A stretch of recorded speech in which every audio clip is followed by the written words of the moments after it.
So hi, this is Nick Leatherland from Pegasus Property, and I'm joined here with Sarah Smith. Do you need planning permission in HMOs? It depends whether it's Article 4 or not. If it's in an Article 4 area, then yes, you need planning permission. If it's not Article 4, then you only need planning permission if it's more than 6 bedrooms, in which case it's going to be C3 to C4 sui genesis. But Sarah knows a lot more about Article 4 than I do because we don't really have it in Stoke-on-Trent, so she'll expand on that answer. Yeah, so all of Southampton and Portsmouth have Article 4, which means that within that boundary you cannot take a family home and change it into an HMO without getting planning permission to go C3 to C4.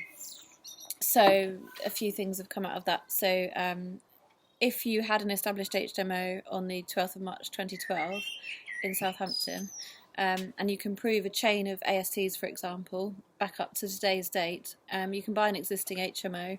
Obviously, you've already got the planning there, even if you haven't got the piece of paper, as long as you can prove the chain back.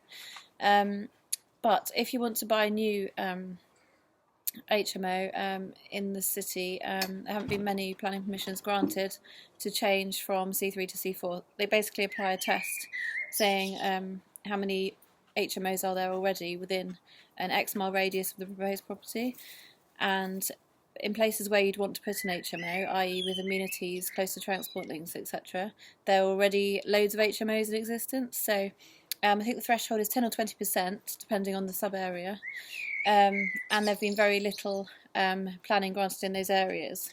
But something we're looking at is going to a different area of the city where there haven't traditionally been lots of HMOs, but the area is starting to pick up a bit, like Woolston.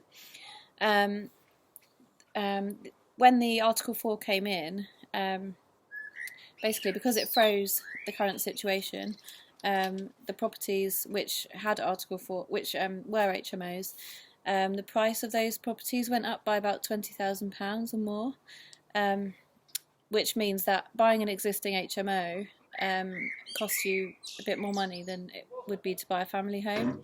So as a result, a lot of people, including us, the past 3 years have been buying outside the boundary.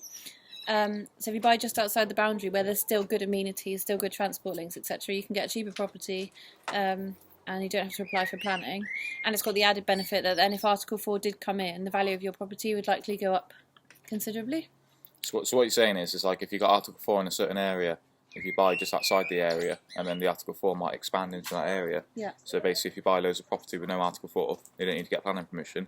You can just buy family homes, turn them into HMOs, and then obviously if it expands down that street or something, then obviously your quid's in, aren't you? Cause yeah, well, they start off, go up. A, they're cheaper, and B, if Article 4 did come in, they'd be more expensive, and C, you haven't got that paperwork and headache. So you can make quite a bit of money overnight then, but I guess it's a bit of a gamble wherever they... Potentially. Okay, that's cool. Yeah, alright, cool.